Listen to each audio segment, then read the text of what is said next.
Assalamualaikum warahmatullahi wabarakatuh. Bagaimana kabarnya anak-anakku? Semoga kalian dalam keadaan sehat walafiat dalam kondisi pandemi yang seperti sekarang ini. Ibu harapkan kalian tetap semangat belajar walaupun belajarnya dari rumah. Pada kesempatan kali ini kita akan mempelajari tentang trigonometri sudut-sudut berelasi.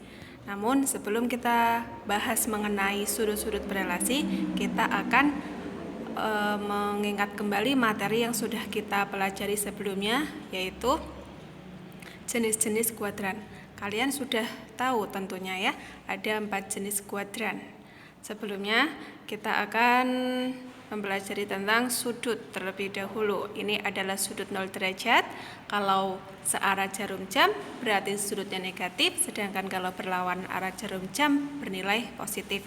Kalau seperti itu berarti 90 derajat itu ada di sini, kemudian 180 derajat, 270 derajat, dan 360 derajat. Kuadran 1 itu terletak di antara 0 derajat sampai 90 derajat. Sedangkan kuadran 2 terletak di antara 90 derajat sampai 180 derajat. Kuadran 3 terletak di antara 180 sampai 270. Dan kuadran 4 terletak di antara 270 derajat sampai 360 derajat.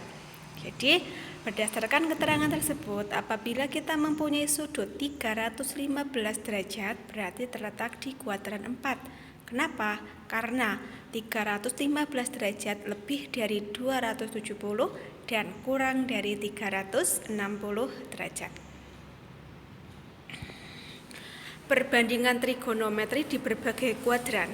Kemarin kalian juga sudah mempelajari mengenai perbandingan trigonometri di berbagai kuadran.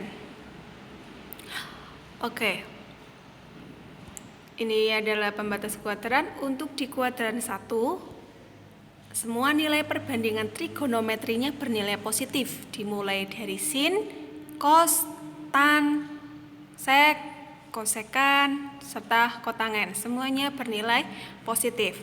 Kemudian untuk sudut yang ada di kuadran 2 yang bernilai positif adalah sinus. Kebalikan dari sinus adalah kosekan. Jadi di kuadran 2 yang bernilai positif adalah sinus dan kosekan, selain itu bernilai negatif. Untuk sudut yang berada di kuadran 3 yang bernilai positif adalah tan. Kebalikan dari tan adalah kotangen. Jadi, selain tan dan kotangen semuanya bernilai negatif. Untuk sudut yang ada di kuadran 4 yang bernilai positif adalah cos. Otomatis kebalikan dari cos yaitu sekan juga bernilai positif. Selain itu bernilai negatif.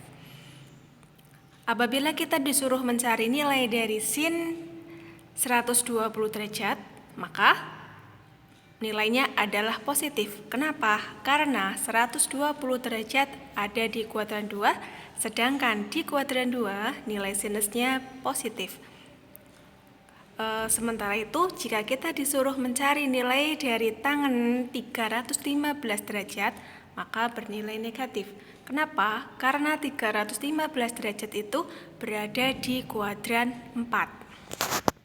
Sedangkan kuadran 4 nilai tangannya bernilai negatif.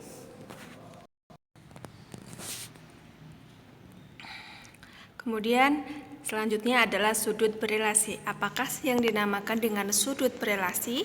Sudut berelasi itu adalah sudut yang kita kaitkan dengan sudut-sudut yang lain. Dalam hal ini akan kita kaitkan dengan sudut di pembatas kuadran seperti 0 derajat, 90, 180, 270 ataupun 360 derajat. Misalkan kita punya sudut seperti ini. Sudut ini terletak di kuadran 2, berarti nilainya antara 90 derajat sampai 180 derajat. Misalkan besarnya adalah 120 derajat. Bagaimana relasinya? Jadi 120 derajat itu bisa kita cari dengan menambahkan 90 derajat dengan 30 derajat. Atau seperti ini, 120 derajat sama dengan 90 derajat ditambah 30 derajat. Atau kalau kita menggunakan 180 bagaimana? Jadi 120 derajat itu sama dengan 180 dikurangi 60 derajat. Relasinya seperti ini, 120 sama dengan 80 dikurangi 60 derajat. Nah, sekarang bagaimana kalau sudutnya ada di kuadran 1? Sudut di kuadran 1 bisa kita nyatakan sebagai 90 derajat dikurangi beta.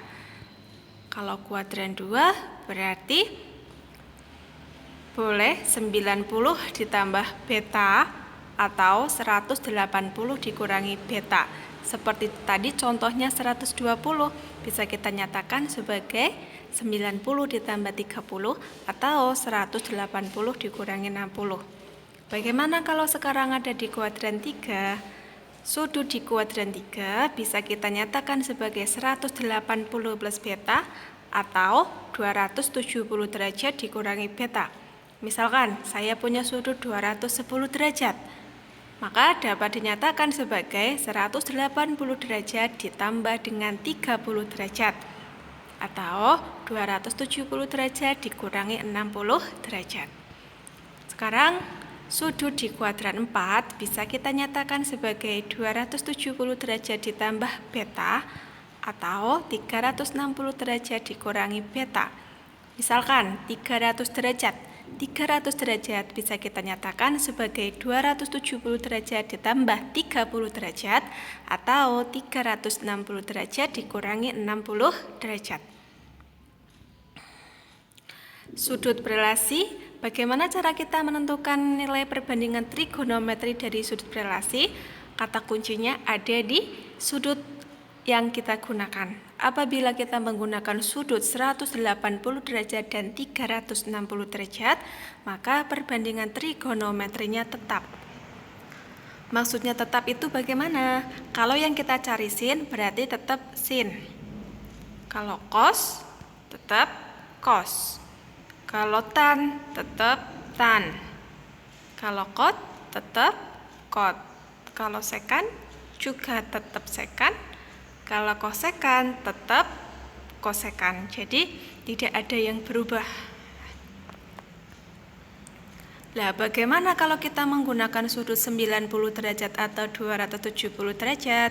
Apabila kita menggunakan sudut 90 derajat atau 270 derajat, maka perbandingan trigonometrinya adalah berubah. Berubahnya bagaimana? Kalau sin nanti akan berubah jadi cos. Kalau cos berubah jadi sin. Kalau tangan berubah jadi kotangan. Kalau kotangan berubah jadi tangan. Kalau yang kita cari sekan nanti berubah menjadi kosekan. Kalau kosekan berubah menjadi sekan. Seperti itu ya.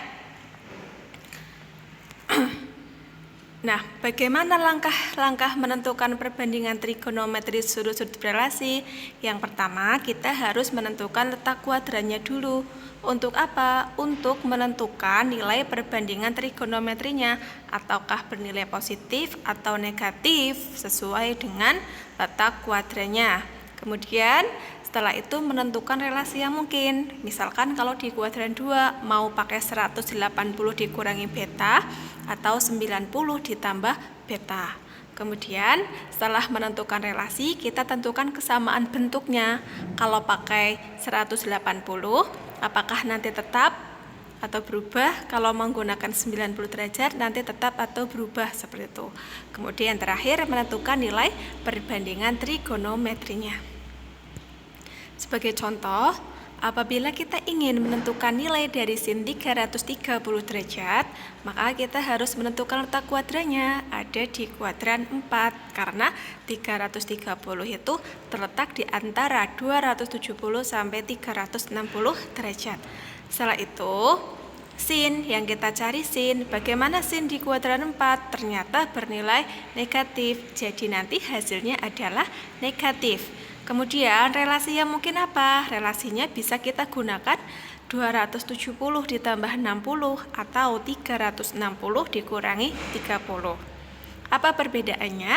Jika kita menggunakan yang 270 ditambah 60, maka sin 330 sama dengan sin 270 ditambah 60. Ingat, tadi bernilai negatif. Kemudian karena kita menggunakan 270 berarti berubah.